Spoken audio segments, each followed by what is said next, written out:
Hello and welcome back to my channel. In this week's Tuesday review, we're going to be talking about the ColourPop Stone Cold Fox eyeshadow palette.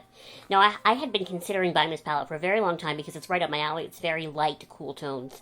And then one of you suggested in my comment section one time that I should buy it. And I took that as like a, you know what, they're right, I should buy it, so I bought it. And also at the time when I bought this, ColourPop was doing like a 25% off all their palette sale, so it was a little bit cheaper than it usually is, and that also contributed to that, but also I just wanted it. So like I said, this is the Stone Cold Fox palette by ColourPop. It retails for $34 Canadian, which personally I think is insane for a ColourPop eyeshadow palette. They used to be the affordable brand, and now it's $34. And it's just cardboard packaging, and there's no mirror, which I really wish there was a mirror, particularly with a palette with this many shades. I wish I could just, like, pick a shade and then have the mirror right close to my face. That is something that bothers me, but I digress. This palette did look much nicer, like it wasn't as messy before, but I've already shot the swatches for this palette. So at this point, it looks a little messy. That's for you. Taking a quick look at it on the ColourPop website, like I said, this is the Stone Cold Fox eyeshadow palette. It retails for $34. Glam Rock just got a new look. This 30-pan cool tone palette is everything you need and more. Ultra cool mattes and glimmering metallics create the perfect combo to take your look from everyday neutral to ultra dimensional glam. Babe, you're a stone fox in this 30-pan ultra cool palette. Now, I have some pros and some cons with this palette personally. First of all, it does have a great formula. ColourPop does really great eyeshadows, particularly some of their mattes I really like because they're very pigmented and easy to use, but they're not so pigmented that they're hard to blend out. You know what I mean? It is the palette that I'm wearing on my eyes today, and it is the palette that I've been wearing a lot lately. I really enjoy using it as far as the actual formula of the eyeshadows. I will say that I don't love the packaging simply because it's cardboard and it's hard to wipe off. So when I made a mess when I was doing the swatches, like even alcohol on a Q-tip won't get these off. Like it just looks messy now. And it's going to look messy forever. And that does bother me. Other thing that bothers me is there's no mirror. I already mentioned that in this video, but I really like having a mirror so that I can do my makeup like 2 inches away from my face. That used to be something that never bothered me when I was younger and I was more high maintenance, but now that I'm older and I'm lazy, like I don't want to switch between this and a mirror. I want to be able to do it all in one. And something else that bothers me about this palette that is extremely stupid and will not bother anyone other than me, but okay, it's called Stone Cold Fox, right? And I'm going to say probably 80% of the eyeshadows in this palette have sort of stone or rock or earth themed names, but then randomly in throughout there's eyeshadows that don't have stone or rock themed names. And it just seems so stupid to me that they didn't just give them all, like, the naming formula. Here we have Quarry Days, like a rock quarry, and then You Rock, and then Magnetic Moon, and then Enigma, and then Ghost Town, which not really rock, but I'll give it that. But then you go down and you've got Stone Age, Hard Place, Sediment to Be, Rumor Mill, which I mean mill, sure. But then right beside that, this one's called Baby Doll. Why is it called Baby Doll? This one down here is called Fickle Fate. This one, Drama Mama. What's the shade right beside Drama Mama? Obsidian. What's the shade on the other side of Drama Mama? Rock Bottom. This one's called For Granite. This one's called Fascinated. It's one of those really dumb things that's not going to bother anyone else on this planet, but it does bother me because it's like, even if there's shades that are part of ColourPop's normal line, I think as a brand you have the right to change the names to fit with the theme of the palette, even if it's the same eyeshadow. Like, that does bother me. And another thing that I think is unfortunate about this palette and a lot of palettes that ColourPop does is it's not very universal. This is definitely a pale person palette.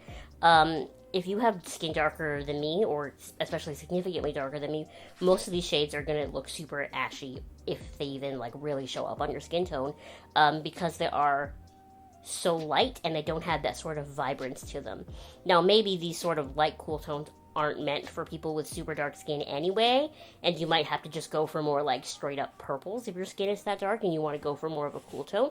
But I wish ColourPop would do this palette, like have this palette and then have an alternate version of it that's meant for more darker skin tones with some more deeper, richer shades for people with darker skin. I think that's something that ColourPop needs to work on overall. A lot of their palettes are only light skin friendly, and I think they need to have more variety and just kind of maybe do two of the same palette and make one for lighter skins, one for darker skin. Do you know what I'm saying? Like, this palette is great for me, but it's great for me because I'm so pale. Someone with darker skin couldn't use it. So like I said, I did make this palette hideous doing swatches for you. Because there are 30 shades, it took me a while. And I ran out of room on my arm, so the whole last row is kind of off to the side of the rest of the shades on my arm. So we're just going to go into that now, my swatches. That took me a while, and I was surprised, actually, that they weren't hard to get off my arm after. So let's just, enough of me rambling, let's go to the swatches.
And yeah, anyway, overall, that's this palette. I actually quite like it. It's very great if you have my skin tone, maybe a little bit darker, but not too much darker. You can't really wear it if you're too much darker, because I just don't think it's going to work. It's going to look too ashy. It's not going to look right. I wish it had a mirror. I wish all the names were sort of rock-based. But as an actual eyeshadow palette, formula-wise, like, this is a palette that I would take with me if I was a traveling person.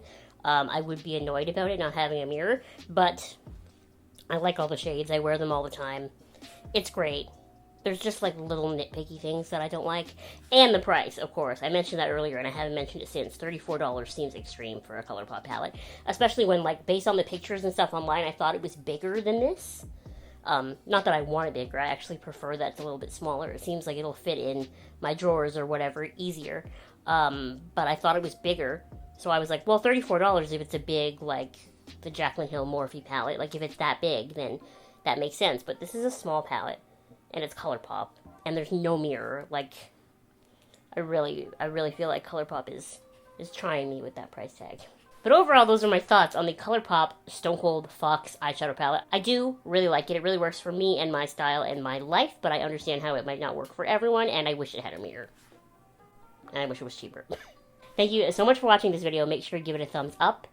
Make sure to subscribe to my channel if you have not subscribed already. And I will see you next time. Bye!